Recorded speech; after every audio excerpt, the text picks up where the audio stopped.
गावाचा एक विद्यार्थी होता, इयत्ता 5वी मध्ये शिकत होता. ज्यावेळी राजेंद्र भावडे इयत्ता 5वी मध्ये शिकत होता त्यावेळी राजेंद्र भावडेच्या आईवडील दारू विकण्याचं काम करायचे. वडिलांनी दारू पडायची आणि आईने विकायची असं चालू होतं. आणि असेच एके दिवशी दारू चुकीच्या पद्धतीने पाडली गेली आणि त्या बापाने त्या दारूने एक ग्लास पिऊन पाहिला. त्यातच त्या बापाचा मृत्यू झाला.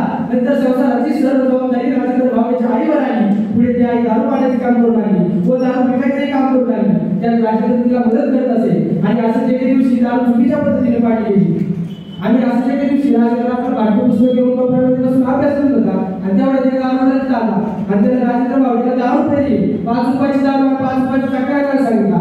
राजेंद्र भावडेचं दुकान असल्यामुळे त्याने 5 रुपयाची दारू दिली, परंतु तो अभ्यास करत होता म्हणून त्याने चक्रा आणून दिला नाही. तशी त्या दारूने फटके राजेंद्र भावडेच्या कानाखाली मारली.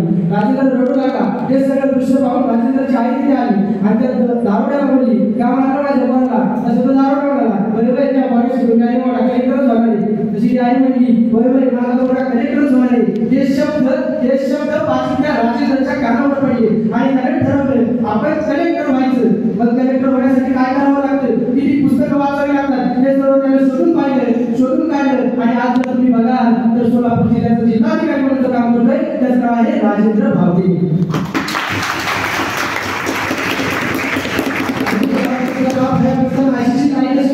खूप अडचणी असताना परिस्थिती असताना कलेक्टर पदाला बसली घातली म्हणजे तुमची गुणवत्ता कशी असो कितीही असो कष्टाला पर्याय नाही.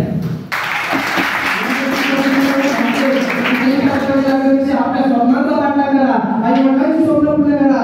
आपल्या या समाजाप्रती, या देशाप्रती, आपल्या गावाप्रती आपली जबाबदारी आहे. आपण आपली स्वप्न पूर्ण केली पाहिजे. शेवटी जाता एवढं सांगतो, जब आंखों में अरमान लिया मंजिल को अपना मान लिया फिर मुश्किल क्या और आसान किया.